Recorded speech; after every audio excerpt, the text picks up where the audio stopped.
예, 오늘 우리에게 주시는 하나님의 말씀은 요한복음 21장 15절에서 19절의 말씀입니다.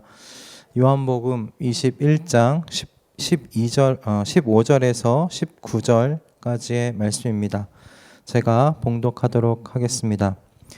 그들이 아침을 먹은 뒤에 예수께서 시몬 베드로에게 물으셨다. 요한의 아들 시몬아, 내가 이 사람들보다 나를 더 사랑하느냐? 베드로가 대답하였다. 주님, 그렇습니다. 내가 주님을 사랑하는 줄을 주님께서 아십니다. 예수께서 그에게 말씀하셨다. 내 어린 양떼를 먹여라. 예수께서 두 번째로 그에게 물으셨다. 요한의 아들 시몬아, 내가 나를 사랑하느냐? 베드로가 대답하였다. 주님, 그렇습니다. 내가 주님을 사랑하는 줄을 주님께서 아십니다. 예수께서 그에게 말씀하셨다. 내 양떼를 쳐라. 예수께서 세 번째로 물으셨다. 요한의 아들 시몬아, 내가 나를 사랑하느냐? 그때 베드로는 내가 나를 사랑하느냐 하고 세 번이나 물으심으로 불안해서 주님께서는 모든 것을 아십니다.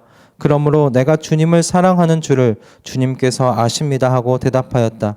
예수께서 그에게 말씀하셨다. 내 양떼를 먹여라. 내가 진정으로 내게 말한다. 내가 젊어서는 스스로 띠를 띠고 내가 가고 싶은 곳을 다녔으나 내가 늙어서는 남들이 내 팔을 벌릴 것이고 너를 묶어서 내가 바라지 않는 곳으로 너를 끌고 갈 것이다. 예수께서 이렇게 말씀하신 것은 베드로가 어떤 죽음으로 하나님께 영광을 돌릴 것인가를 암시하신 것이다. 예수께서 이 말씀을 하시고 나서 베드로에게 나를 따라라 하고 말씀하셨다. 아멘. 오늘은 예수님의 부활을 기념하는 부활주일입니다. 이 시간 우리 함께 서로 바라보면서 주님께서 부활하셨습니다. 함께 이야기할까요? 예수님께서 부활하셨습니다. 서로 한 주간 승리하십시오. 이야기할까요? 한 주간 승리하십시오. 네. 오늘 예수님의 이 부활은 그리스도인들에게 큰 의미를 가지고 있습니다. 부활은 예수님께서 죽음을 이기셨고 그 승리를 예수님 안에 있는 모든 그리스도인들에게 주셨다는 그런 의미를 가지고 있기 때문에 그렇습니다. 사도 바울은 로마서 5장에서 예수님의 부활이 그리스도인들에게는 영원한 생명에 대한 약속이고 생명 안에서 왕 노릇 하게 될 것이라는 약속이라고 말했습니다. 그리고 고린도전서 15장 부활장이라고 이야기되는 이 유명한 말씀에서 사도 바울은 부활은 영원한 하나님의 나라를 받는 영원한 몸으로 부활하게 되는 것이라고 이야기를 했고요. 그래서 그 썩을 것은 썩지 않을 그 하나님의 나라를 유산으로 받지 못하기에 우리가 부활의 몸을 입게 될 것이라고 설명하였습니다. 참으로 예수님께서 부활의 첫 열매가 되셔서 예수 그리스도 안에 있는 모든 그리스도의 사람들, 그 모든 그리스도의 사람들이 죽음을 이기고 영원한 하나님의 나라를 선물로 받게 되는 그 부활을 우리에게 주셨어요.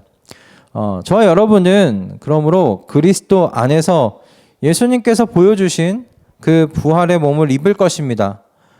영원히 썩지 않을, 고장나지도 않을 여러분 그 몸을 입고 그 몸으로 영원하신 삼위일체 하나님을 영원히 찬양하며 그 하나님을 영원히 예배하며 그렇게 그분과 영원히 살아가게 될 거예요. 이 약속이 우리에게 분명하게 여러분 남아있음을 우리는 이 예수님의 부활을 기념하며 우리가 매년마다 기억하고 있는 것입니다. 그런데 우리가 이 예수님의 부활의 의미, 약속을 생각하는 만큼 우리가 이 부활하신 주님께서 제자들을 만나시고 무엇을 하셨는지, 무엇을 가르치셨는지에 대해서는 우리가 깊이 생각하지 않았던 듯 싶어요. 그래서 오늘 우리는 이 부활하신 주님께서 사랑하시는 제자들을 찾아오셔서 특별히 또 베드로에게 베드로의 그 안에서 하신 일을 우리가 좀 살펴보면서 부활의 약속을 가진 주님의 제자들이 이 땅에서 그 약속을 붙잡고 무엇을 하며 살아가야 할 것인지에 대하여 좀 생각해보는 부활주일이 오전 되었으면 합니다. 여러분 이것을 생각하려는 이유가 우리가 부활에 대한 어떤 약속, 그 의미에 대해서만 깊이 생각하고 부활하신 주님께서 오셔서 제자들에게 무엇을 말씀하셨는지를 깊이 생각해 보지 못했던 그 이유뿐만 아니라 가장 큰 이유는 여러분 부활하신 주님께서 제자들에게 찾아오셔서 하신 말씀이 나를 따라라 라고 하셨던 말씀이기 때문에 그렇습니다. 그러니까 죽음을 이긴 부활의 능력을 여러분 그리스도인들이 누립니다. 이제 죽음은 그리스도인들에게 결코 여러분 이제 두려운 것이 아니게 되었어요. 죽음은 여러분 이제 그토록 뵙고 싶은 삼위 하나님, 그 하나님의 그 영광을 두 눈으로 목도할 수 있게 되는 그냥 하나의 통과할 문이 되어 버렸어요. 그리스도인들에게는. 여러분 그 이와 같은 자유와 승리를 주신 주님께서 제자들에게 이 땅에서의 삶에 대한 지금 방향성을 제시하고 계신 거예요. 나를 따라라 하고 하신 말씀은 부활하신 주님께서 이 부활의 능력과 이 부활의 승리와 이 부활의 자유를 가진 제자들, 그 제자들에게 이제 그럼 넌 이 땅에서 어떤 방향을 향해서 살아가야 하겠느냐라는 그 가르침입니다. 여러분 우리는 이 땅에서 아직 살아가야 합니다. 그리고 살아내야 합니다. 부활의 이 약속을 품에 품은 채 살아가야 돼요. 그럼 살아내야 할 방향이 무엇이냐는 거죠. 예수님의 발자취가 아니겠습니까? 스승이신 주님을 여러분 따라가는 인생이고 삶이지 않겠습니까? 여러분 삶에 모델이 있다는 게 이게 얼마나 이게 감사한 일인지 모르겠어요. 진정으로 여러분 말씀이신 이 예수 그리스도께서 우리 인생의 빛이시잖아요. 우리의 인생의 등불이라고 우리 고백하고 있잖아요. 그러니까 칠흑 같은 이 어두운 인생 위에 빛 되시는 예수님의 발자취가 찬란하게 눈에 보이는 겁니다. 우리는 그 찬연하게 보이는 예수님의 그 발자취 위에 나의 발을 포개면서 갈 뿐입니다. 그것이 여러분 나를 따라라 라고 말씀하신 주님의 이 말씀에 담겨 있는 주님을 따라 사는, 순종하며 사는 삶의 모습이 아닐까 싶어요. 그래서 오늘 우리는 이 본문 속에서 빛 되시는 주님의 발자취를 좀 찾아가 보고자 합니다. 나를 따르라 라고 하신 이 주님께서 어떻게 제자들을 가르치셨는지 오늘 이 본문을 통해서 살펴보려고 해요. 바라기는 오늘 이 말씀을 통해 저와 여러분 모두가 이 부활의 약속을 품에 안고 아직 살아가야 하고 살아내야 할 여러분 이 땅에서의 삶의 방향을 나를 따르라 하고 말씀하신 여러분 주님의 이 말씀에 맞춰 살기를 결단하시는 복된 부활주일 되기를 바랍니다. 할렐루야. 아멘. 여러분 부활하신 주님께서 제자들을 찾아오셔서 지금 처음으로 하신 일이 무엇인가? 처음으로 하고 계신 일이 무엇인가? 여러분 사랑을 이 제자들에게 먹이시면서 제자들을 회복해 하고 있는 것을 보게 됩니다. 여러분 15절의 말씀이 뭘로 시작합니까? 그들이 아침을 먹은 뒤에 라는 이 말씀으로 시작합니다. 여러분 이 그들은 베드로와 이 요한복음을 쓰고 있는 요한을 포함한 7명의 제자들이었어요. 이들이 고기를 잡으러 가겠다는 베드로의 말을 듣고 나도 그럼 고기 잡으러 가겠다 하고 같이 따라 나아갔습니다. 밤을 새도록 고기를 잡기 위해서 그물을 내렸지만 고기를 한 마리도 잡지 못했어요. 근데 아침이 이르렀을 때 예수님께서 이 제자들 곁에서 해변가에서 제자들에게 이렇게 말씀하시는 거예요. 배 오른편에 그물을 내려봐라. 그러면 고기를 잡게 될 것이다. 그래서 그 제자들은 그물을 배 오른편에 내립니다. 그리고 예수님께서 하신 말씀대로 많은 고기를 잡게 돼요. 이때 아마 요한이 예수님을 처음 만났을 때를 떠올렸던 모양이에요. 이 사랑하는 제자라고 이야기된 이 요한이 예수님이시다 라고 말합니다.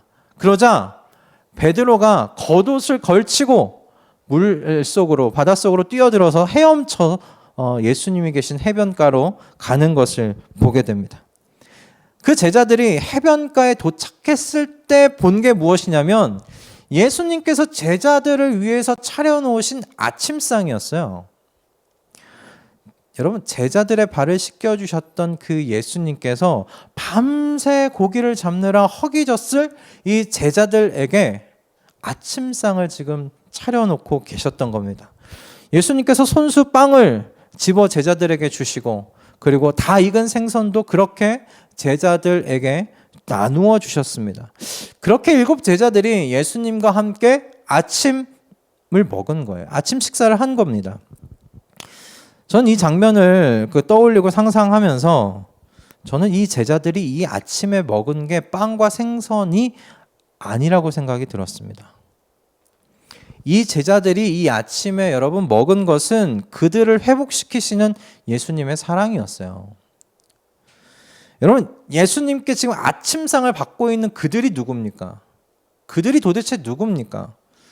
예수님께서 잡히시던 밤에 예수님을 홀로 버려두고 각기 자기의 집으로 흩어져 버렸던 그들이 아닙니까? 예수님께서 가장 외로우시던 밤에 예수님을 3번 부인했던 베드로가 아닙니까? 모두가 예수님을 십자가로라고 외칠 때 모두 침묵하며 숨어 있었던 그 제자들이 아닙니까?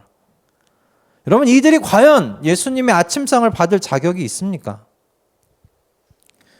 여러분, 이처럼 예수님을 부인하고 부정하며 배신했던 제자들이 부활하신 예수님을 여러분 만난 건 시간이 오래 지난 후가 아닙니다. 단지 3일이 지났을 뿐이에요. 예수님을 부인했던 그 기억이 너무나 생생해서 자신들을 괴롭히고 있을 바로 그때이지 않겠습니까? 십자가 위에서 처참하게 죽어가시던 그 예수님의 모습이 뇌리에 너무 선명하게 박혀서 그들을 괴롭히고 있을 때가 아니겠습니까? 자신들의 발을 허리 숙여 씻겨주시던 예수님을 배신한 자신들을 탓하며 슬퍼하고 있었을 그때가 아니었겠습니까? 모든 것이 너무나 생생한 때였습니다. 기억에서 그 순간들을 잊기에는 3일이란 시간 너무 짧아요. 여러분, 바로 그때 제자들이 부활하신 예수님으로부터 아침상을 받은 겁니다. 그러므로 제자들이 받은 이 아침상은 그들이 그냥 매일 먹던 빵과 생선이 분명코 아니었을 거예요. 빵을 넘겨주시던 예수님의 손에는 못자국이 분명히 나 있었습니다. 다 익은 생선을 건네주던 예수님의 손에 분명히 못자국이 박혀있는 예수님의 손을 보았을 거예요. 그러므로 예수님이 건넨 그 아침에 빵과 생선은 예수님의 용서요, 예수님의 사랑이었습니다. 예수님의 치유하심이었습니다. 그리고 예수님을 향한 제자들의 사랑을 회복해 하시는 영적 음식이 분명했습니다. 그냥 매일매일 먹던 빵과 생선은 분명코 아니었어요. 여러분, 여기에 우리가 따라가야 할 예수님의 모습이 있다고 저는 믿습니다. 예수님의 부활의 약속을 받은 그리스도의 사람들은 치유와 회복을 여러분 경험한 사람들입니다. 왜냐하면 저와 여러분이 먼저 예수님을 통해서 치유와 회복을 경험한 사람들이기에 이제 우리가 어찌해야 되는가? 이 치유와 회복을 전하는 사람들이 되어야 한다는 거예요. 오늘 찬송가를 대성 형제와 이렇게 사전에 이야기를 한 적이 없습니다. 근데 맨 마지막 찬양의 가사들을 여러분 찬양하시면서 보셨겠지만 그 찬양의 가사가 우리가 받은 사랑, 세상이 그 사랑을 모르는 그 세상 가운데 나아가 그 사랑을 전해야 한다는 것에 대한 가사가 그 마지막 찬송가의 가사 가운데 적혀 있었어요. 하나님께서 오늘 우리 이 말씀을 통해 우리에게 너희가 세상 속에 사랑과 너희가 받은 사랑과 치유를 전하는 사람들로 부름 받았음을 우리에게 알려주시고자 하신 것 아닌가라는 생각이 들면서 찬양을 했습니다.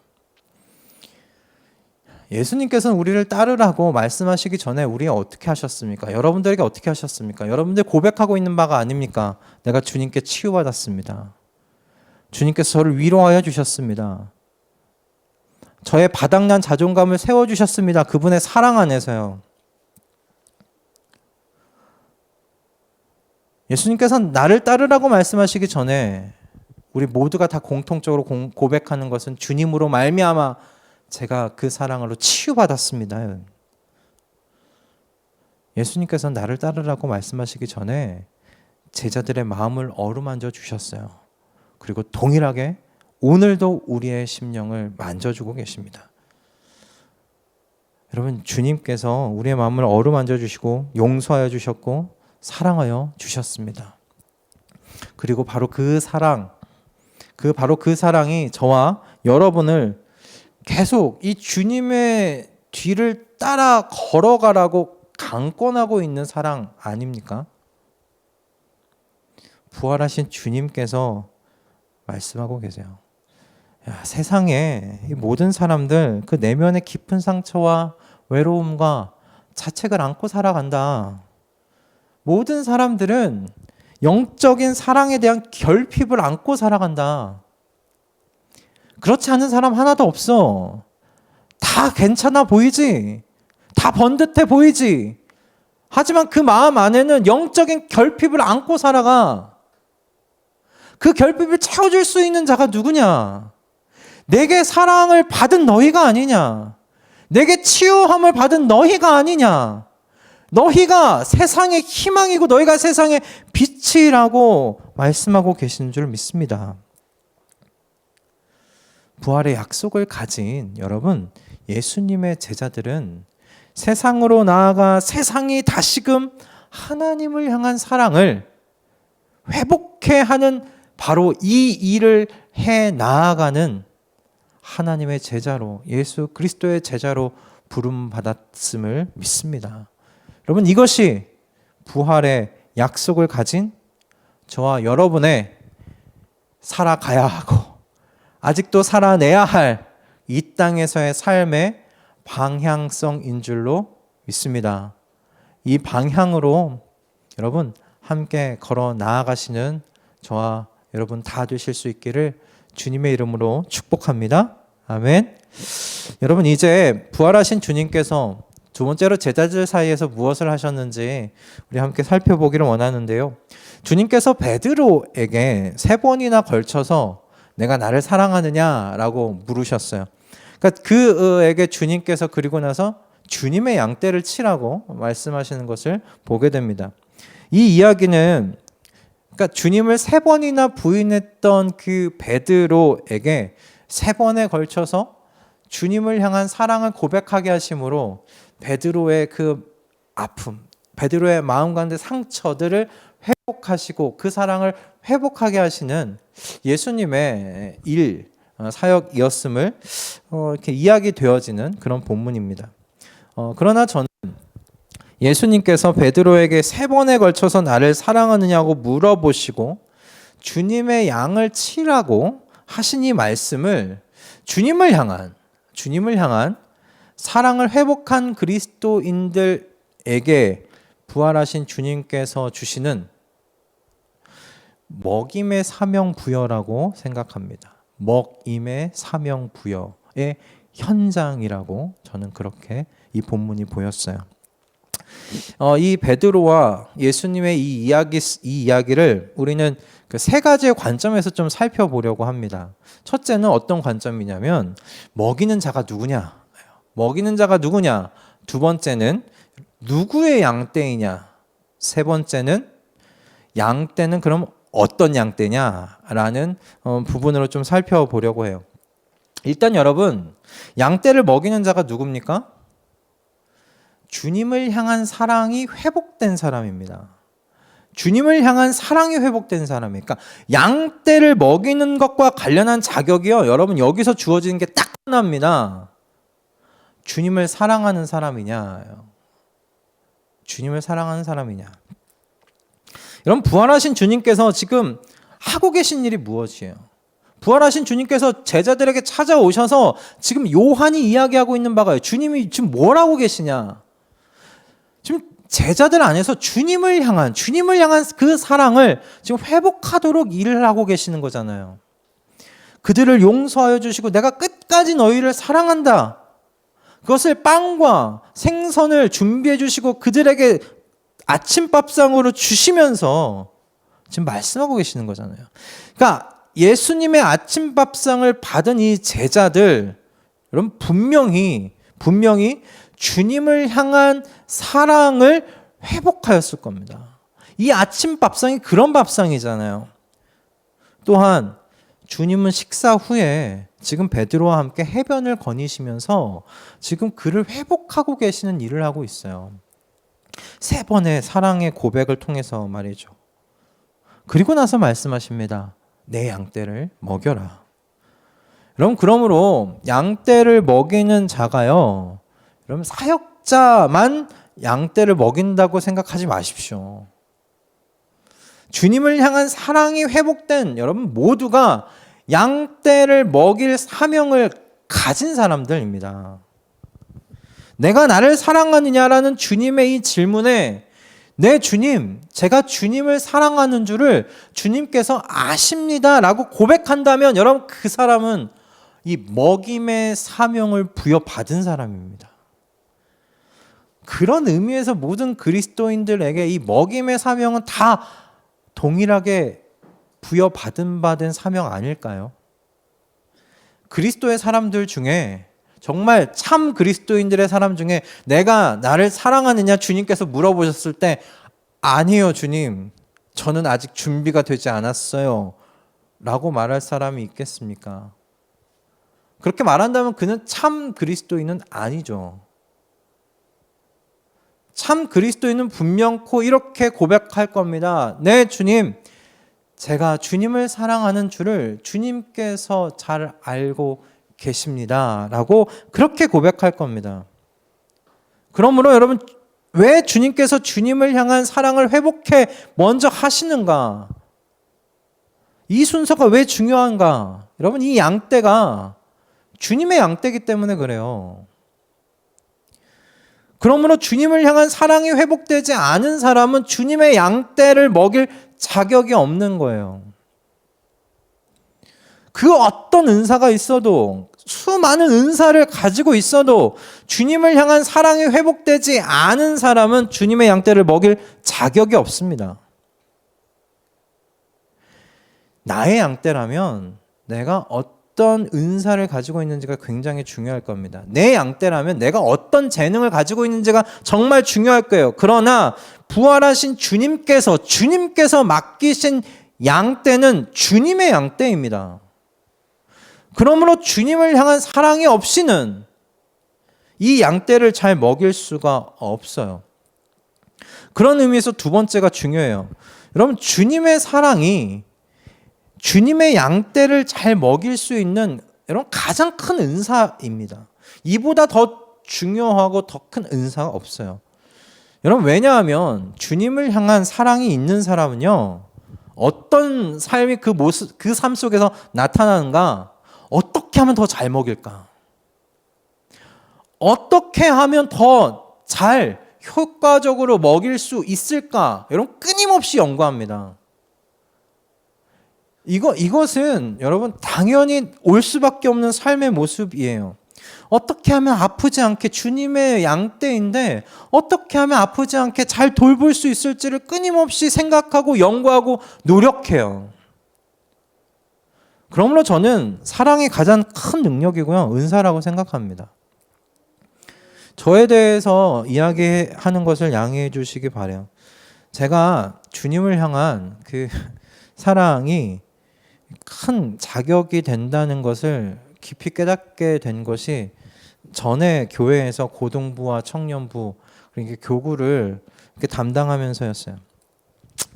이 모든 사람들이 다 주님의 양떼들인데 어떻게 하면 잘 먹일 수 있을까 생각이 드는 거예요. 설교라는 이 시간을 그냥 때우는 게 아니라 짧은 시간, 그러니까 고등부 설교는 뭐 길게 할 수 없어요. 길게 하면 애들이 다 자니까. 길게 하면 안 돼요. 이들이 깨어있는 상태에서 말씀을 전해야 되잖아요. 길게 하면 안 돼요. 제가 전전교회에서 길게 해갖고 우리 여기 있는 예림이가 얼마나 힘들었을까 싶은데 짧은 시간에 해야 돼요. 짧은 시간에 메시지를 전해야 돼요. 어떻게 효과적으로 먹일 수 있을까? 정말 고민이 되는 거예요. 그러니까 동탄에 오고 가는 차 안에서 새벽에 갈 때 오카느 목사님 설교를 계속 들으면서 오고 가면서 계속 들었어요. 어떻게 구조를 짜시는가? 어떻게 그 전달을 어떤 식으로 구조를 짜시고 전달하시는가? 진짜 오고 가는 차 안에서 샘심하게 들었어요. 그러다가 고등부 설교는 이렇게 하면 애들 다 잔다. 안 되겠다 싶은 거예요. 어른 설교는 도움이 되는데 그래서 그때부터 고등부 설교를 위해서 어떤 영상을 봤는가? 세바시 영상을 계속 봤어요. 세상을 바꾸는 시간 15분이라고 해서 세바시가 있어요. 그러니까 15분 딱 고등부 설교랑 너무 딱 맞잖아요. 15분 안에 어떤 메시지를 어떻게 이들은 전하는가. 그래서 세바시 영상을 계속 봤어요. 그리고 특히 김창옥 교수님 강의를 그렇게 많이 보게 되었어요. 15분이라는 시간 이 안에 어떻게 효과적으로 전달할 수 있는가. 그래서 팁을 많이 얻었던 것 같아요. 팁을 많이 얻으면서 이렇게도 해보고 저렇게도 해본 그런 시간들이었습니다. 지금도 사실 저의 설교는 계속 바뀌고 있어요. 어떻게 하면 더 효과적으로 전할 수 있을까? 주님의 양떼인 여러분들을 어떻게 먹일 수 있을까 고민하면서 계속 바꿔요. 이렇게도 해보고 저렇게도 해보고 아마 저는 주님 앞에 서는 날까지 계속 노력을 하면서 살아가고 싶은 그 마음 가지고 있습니다. 사역자로서 저의 이야기를 말씀드렸지만 여러분도 이미 주님의 양떼를 먹이라는 부름을 받은 사람들입니다. 이 사실을 잊지 마실 수 있길 바라요. 주님의 양떼를 먹여야 하는 사람은 주님을 향한 사랑을 늘 간직하여야 해요. 그 사랑이 주님의 양떼를 잘 먹일 성품을 기르게 합니다.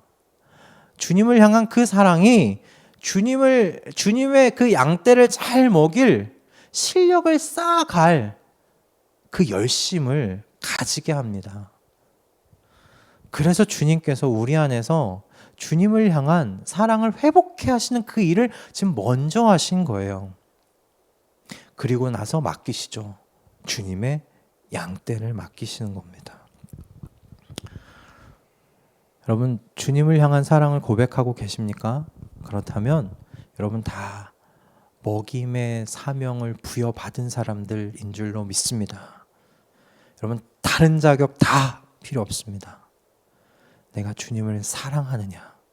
여러분, 그것이 주님의 양떼를 먹일 유일하고도 가장 큰 자격입니다. 그 사랑이 여러분들을 노력하게 만들 겁니다.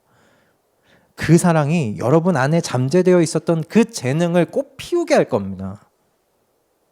그 사랑이 여러분을 끊임없이 나이와 상관없이 육신의 연약함과 상관없이 우리를 끊임없이 이끌어 갈 것입니다. 여러분, 그것을 기억하실 수 있길 바라요. 여러분, 마지막으로 주님의 양떼를 치는 자들에게 주님께서 왜 먼저 주님에 대한 사랑을 회복하게 하시는가? 여러분, 이건 앞에서 이야기해드린 세 번째 관점하고 있다 있어요. 어떤 양떼들이라는 관점. 여러분, 주님의 양떼들이 어떤 양떼냐? 다들 자기의 소견이 옳은 것이 강했던 양떼들이에요. 다시 말하면 자기 의가 강한 성향을 가지고 있는 양떼들이란 말이에요. 왜냐? 여러분, 이 양떼들에 대해서 성경이 어떻게 이야기합니까? 다들 각기 제 갈 길로 흩어졌던 이런 과거의 이력을 가지고 있는 양떼들이에요. 여러분, 그 양떼들이 그 이력이 쉽게 사라졌을까요? 아니에요. 여러분, 얌전하고 조용해 보이는 양이라고 해서 자기 의가 강하지 않을까? 아유, 여러분, 어쩌면 그 양이 더 자기 의가 강할 수 있습니다. 더 고집이 셀 수 있어요. 나 자신도 이와 같이 자기가 강할 수 있지만 여러분, 동시에 주님의 양떼들 작기 제 갈 길을 사랑하며 또는 그 길이 옳다고 여겨서 주님의 뜻과는 상관없이 제 길로 흩어졌던 양떼들이에요. 여러분, 그러니까 이 양떼들을 먹이고 친다는 게 얼마나 힘들겠습니까? 얼마나 힘들겠어요. 정말 그냥 내 양떼라고 생각하면 때려치고 싶을 겁니다. 이게 내 양떼라고 하면 때려치고 싶을 거예요. 아유, 안 하고 말지. 뭐 이런 양떼들, 이런 양을 내가 먹이고 쳐야 되냐. 내 입맛에 맞는 양떼를 찾으면 그만이지 않겠느냐 생각하지 않겠어요? 그리고 그렇게 고르다 보면 내 입맛에 맞는 양떼로 모을 수 있지 않겠습니까? 그러나 여러분, 그 양떼는 내 양떼는 될지 모르겠지만 주님의 양떼는 될 수 없습니다. 주님의 양떼는 아닙니다.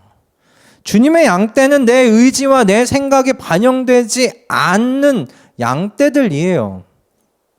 그 양떼들은 주님을 배반해 갔고 떠났고 주님을 외롭게 두었던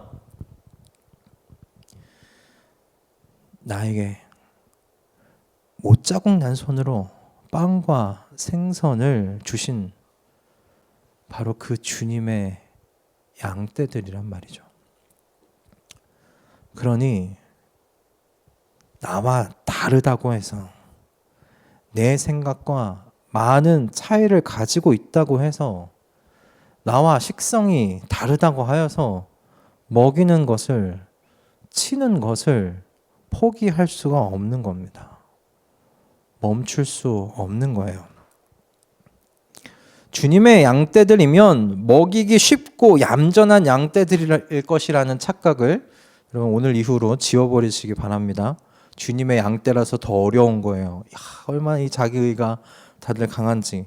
여러분, 그냥 나 자신을 곰곰이 살펴만 봐도 이 주님의 양떼가 얼마나 힘들까. 여러분, 이렇게 만만치 않겠다 쉽게 짐작할 수 있지 않겠습니까? 여러분, 그러므로 주님을 향한 사랑이 회복되어야 하는 거예요. 주님을 향한 사랑이 그래서 주님의 양을 먹이는 유일한 자격이 되는 거예요. 여러분, 거꾸로 주님을 향한 이 사랑이 회복된 사람에게만이 주님께서 주님의 양떼를 먹일 사명을 주시는 줄을 믿습니다. 그래서 주님은 그렇게도 우리 사이에서, 우리 안에서 주님을 향한 사랑을 그렇게 회복시키시려고 그렇게 일하시는 거 아닌가. 이 오늘 본문 이야기를 보면서 그렇게 묵상이 되었습니다. 주님의 양떼들을 맡기시려고 우리 안에서 우리를 회복시켜 나아가시는 주님의 역사입니다. 이것이 부활하신 주님께서 제자들을 만나셔서 그들 사이에서 일하고 계신 거예요. 여러분, 이것이 우리의 삶의 방향입니다. 주님을 향한 사랑을 회복받아 주님의 양떼를 치는 사람들, 그게 우리의 삶의 여러분 방향인 줄 믿습니다. 말씀을 정리하려고 합니다. 여러분, 예수님의 부활로 말미암은 죽음의 두려움으로부터 우리는 자유하게 됐어요. 죽음에서 우리는 승리했어요. 예수님께서 하신 그 승리 다 나누어 받았어요. 우리는 그렇게 이젠 더 이상 죽음이 두렵지 않고, 그리고 여러분, 우리는 그 죽음에 대한 승리를 함께 누리고 있습니다. 그러나 우린 동시에 어떻습니까? 예수님과 같은 몸의 부활을 기다리고 있는 사람들이에요. 그래서 우리는 아직 여기서의 삶, 이 땅에서의 삶을 해 나아가야 하고 지금도 살아가야 합니다. 그럴 때 부활하신 주님께서는 나를 따르라고 하신 이 말씀을 통해 부활의 약속을 안고 사는 제자들이 어떻게 이 땅에서 살아가야 하는지 삶의 방향을 지금 가르치고 계세요. 우리가 그 나를 따르라고 하신 그 가르침에 있는 그 의미를 오늘 우리가 살펴보았습니다. 주님께서 제자들을 만나셔서 어떤 일들을 하시는지 보았어요. 주님께서 그들 사이에서 주님에 대한 사랑을 지금 회복해 하시는 것을 보게 됩니다. 여러분, 이것이 주님 안에서 시작되는 새로운 삶의 출발점입니다. 여기서부터 출발이에요. 주님께서 우리 안에 오셔서 우리 주님을 향한 사랑을 회복시켜 주시는 이것이 우리의 하나님의 제자들의 삶의 출발점입니다. 이 출발점에 서서 어디를 향해 나아가는가? 주님의 양떼를 먹이는 여러분 그 사역으로 나아간다는 것이에요. 이 부분에 있어서 자격은 딱 하나, 주님에 대한 사랑이 회복되었는가? 주님을 향한 사랑이 내 입술의 고백인가? 입니다.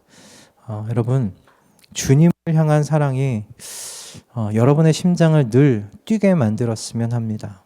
주님을 향한 그 사랑이 여러분을 늘 지배하였으면 합니다.